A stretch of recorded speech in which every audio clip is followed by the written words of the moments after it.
नमस्कार दोस्तों, professors academy में आपका तहे दिल से स्वागत है। आज की वीडियो पेपर 1 के लिए बहुत ख़ास है क्योंकि हम डीआई डाटा इंटरप्रिटेशन जैसे एक मुश्किल टॉपिक को कवर करने जा रहे हैं। डीआई का जो टॉपिक है हमने सारे टॉपिक को कुल मिलाकर 5 से 6 वीडियोस में सम अप कर दिया है। कुल मिलाकर 5 वीडियोस होंगी जिसमें डीआई के सारे टॉपिक्स कवर होंगे। आज तक पिछले जितने भी क्वेश्चन आ चुके हैं यूजीसी में वो सारे इसमें कवर हो जाएंगे। अगर यूजीसी नेट के पिछले एग्ज़ाम्स की बात करें तो काफ़ी समय से डीआई के क्वेश्चंस में कुछ ख़ास फेरबदल नहीं रहा। हालांकि क्वेश्चंस बदल जाते हैं लेकिन वो टॉपिक जो मेन होता है, जो मेन रूल्स रहते हैं वो सिमिलर हैं, वो कंटिन्यू रह रहे हैं। तो डीआई में कुछ ऐसी दिक्कत नहीं आ रही अभी तक।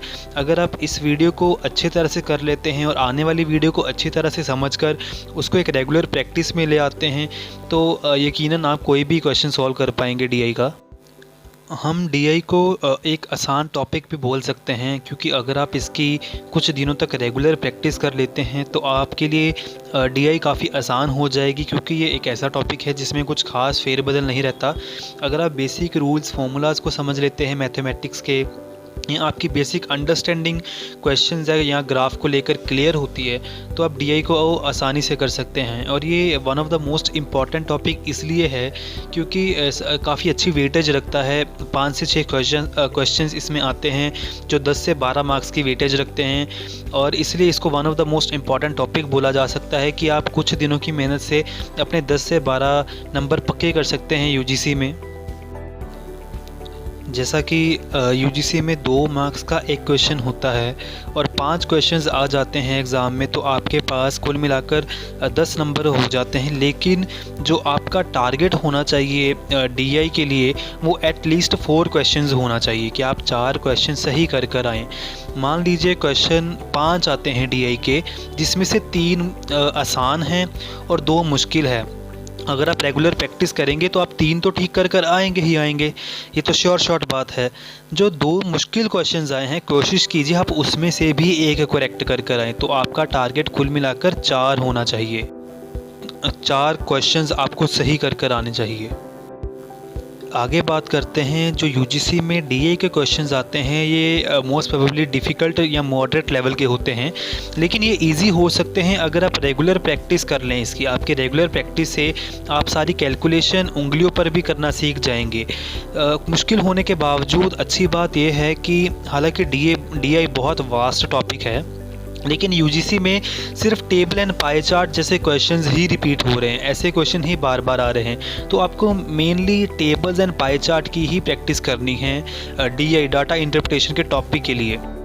चाहे 2 ही टॉपिक क्यों ना 2 ही तरह के क्वेश्चंस क्यों ना आ रहे हो यूजीसी में, लेकिन इनका लेवल भी हम इजी नहीं बोल सकते। जो पाई चार्ट की अगर बात करें तो पाई चार्ट एक सर्कल्स में आती है और ये काफ़ी इजी होती है टेबल के मुकाबले। टेबल्स को करना डिफ़िकल्ट होता है, लेकिन अच्छी बात यह है कि इसमें कुछ ही क्वेश्चंस होते हैं, कुछ ही तरह के क्वेश्चंस होते हैं लाइक रेशो या एवरेजेस वगैरह के। और हमने टेबल एंड पाई चार्ट की सेपरेटली वीडियोज़ बनाई हैं, आप उनको भी देख सकते हैं। उन 5 वीडियोज़ में हमने डीआई का कोशिश की है कि हर एक क्वेश्चन या हर एक टॉपिक को कवर किया जाए ताकि कोई क्वेश्चन रह ना जाए। सो आगे बढ़ते हैं और बात करते हैं कि डीआई के लिए आपको कितने दिन की मेहनत करनी चाहिए। हालांकि एक रेगुलर प्रैक्टिस होनी चाहिए स्टडी की, लेकिन अगर आप एक स्केड्यूल बनाकर चल रहे हैं, एक टाइम टेबल फॉलो कर रहे हैं तो उस टाइम टेबल में आपको 20 से 25 दिन एटलीस्ट सिर्फ डीआई को देने चाहिए। इन 20 से 25 दिन में आपने करना क्या है, सिर्फ प्रैक्टिस करनी है। मैं कंसेप्ट क्लैरिटी की बात नहीं कर रहा। जो कंसेप्ट क्लैरिटी यानी जो आपने फॉर्मूलाज सीखने हैं, जो रूल्स सीखने हैं मैथमेटिकल, या क्वेश्चन को पढ़ना सीखना है या कोई ऐसी ट्रिक्स सीखनी है, उसको निकाल कर जो आपने रेगुलर पिछले क्वेश्चन पेपर या कोई बुक्स को फॉलो करके या हमारे मटेरियल को फॉलो करके आपने जो भी देखना है वो प्रैक्टिस 20 से 25 दिन की चाहिए।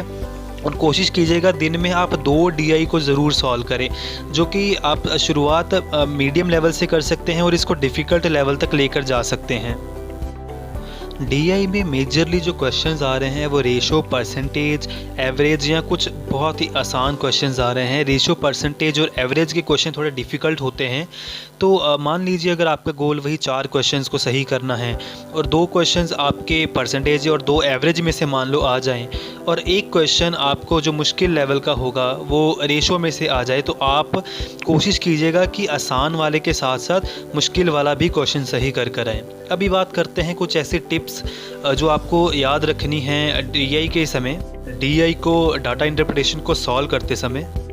सबसे पहला जो आपको बात को ध्यान में रखना है कि एक तरीका होता है क्वेश्चन और ग्राफ या पाई चार्ट को पढ़ने का। तो सबसे पहली टिप ये होनी चाहिए कि आपको आना चाहिए कि जो ग्राफ गिवन है क्वेश्चन में उसको पढ़ना कैसा है, या जो क्वेश्चंस गिवन है ग्राफ के साथ या टेबल के साथ उस क्वेश्चंस की क्या डिमांड है और जो टेबल या ग्राफ गिवन है उसकी डिमांड क्या है, उसमें क्या डेटा रिप्रेजेंट किया गया है। मान लीजिए गिवन है कि इंग्लिश सब्जेक्ट में ईयर 2002 में 80% मार्क्स आए हैं बच्चों के, 80% मार्क्स, ठीक है। तो अभी उन्होंने मार्क्स की बात की गई है 80% मार्क्स, लेकिन मार्क्स नहीं बताए, लेकिन परसेंटेज में डेटा बताया है और पूछा गया है आपसे परसेंटेज और मार्क्स। 2 क्वेश्चन है, पहला क्वेश्चन परसेंटेज का, दूसरा क्वेश्चन मार्क्स का। और मान लीजिए टोटल मार्क्स भी आपको गिवन है 200।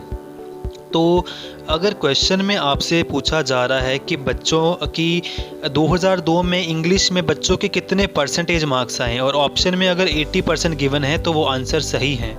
लेकिन इन केस क्वेश्चन में बोला गया है या पूछ रहे हैं आपसे कि 2002 में इंग्लिश सब्जेक्ट के बच्चों के कितने मार्क्स आए हैं, मार्क्स, कीवर्ड इज़ मार्क्स, तो उस समय आपको 200 का 80% निकालना है। यानी कि मार्क्स इज़ द कीवर्ड और परसेंटेज इज़ द कीवर्ड। अगर परसेंटेज की बात की गई है तो आपने डायरेक्ट परसेंटेज वाली अमाउंट को लिख देना है।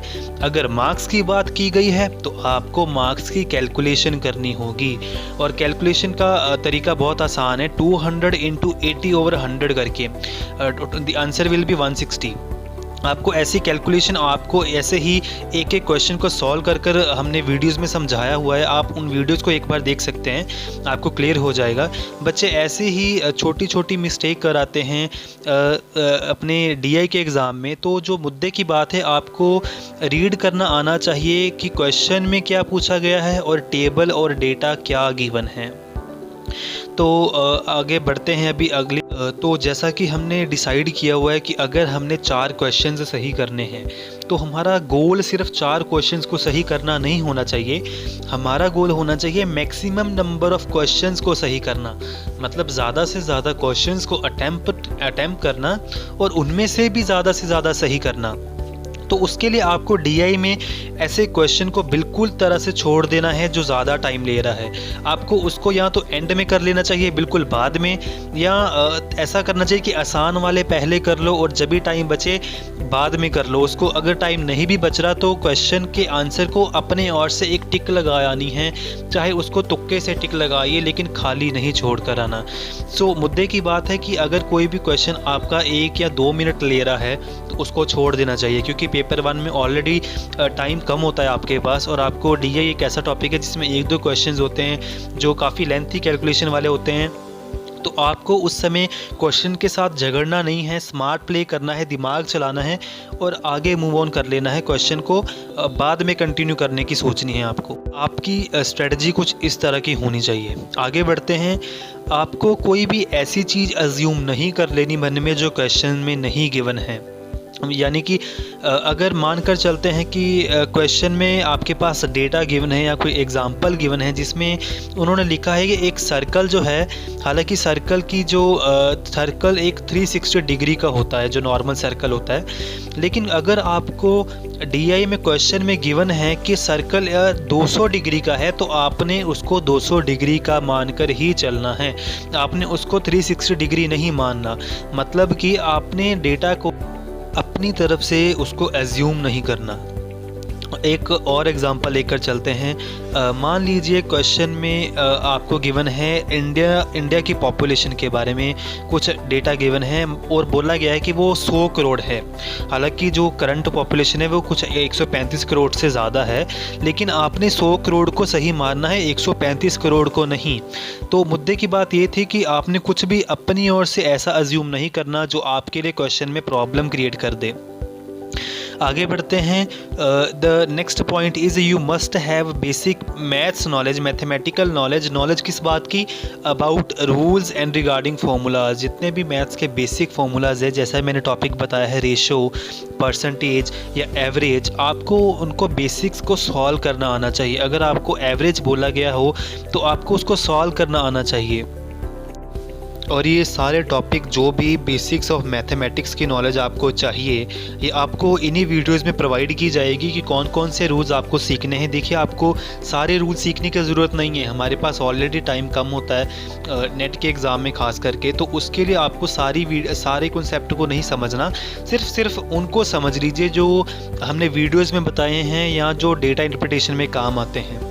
अगेन, जो लास्ट टिप आपको याद रखनी है कि एटलीस्ट 20-25 दिन आपको इसकी प्रैक्टिस रखनी है। मान लीजिए ये पहले हफ्ते में आपके 5 में से 2 क्वेश्चन सही होते हैं और दूसरे हफ्ते में आप 5 में से 4 क्वेश्चन सही कर देते हैं, जो कि बिल्कुल सही है। आपने दूसरे हफ्ते में अपना टारगेट अचीव कर लिया।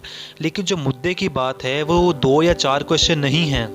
मुद्दे की बात है आपने कितने टाइम में उन क्वेश्चन को कंप्लीट किया। मान लीजिए वीक 1, वीक 2 में आपको 10 मिनट लग रहे हैं, तो अभी आपका नेक्स्ट गोल होना चाहिए वीक 3 में 4 क्वेश्चन तो सही करने ही करने हैं, लेकिन साथ में इस बार आपने अपने टाइम को कम करना है। एक गलत करने के बाद भी आपने अपने टाइम को कम करना है जितना कम हो सके, और इसी को कंटिन्यू करते हुए आपको अपने 20 से 25 दिन का गोल कुछ ऐसे सेट करना है कि आप एंड तक जाते जाते 6 या 7 मिनट में DI के 4 क्वेश्चन को सही कराएं। एटलीस्ट 5 से 4 क्वेश्चन आपको सही कर आने हैं 20-25 दिन की प्रैक्टिस से।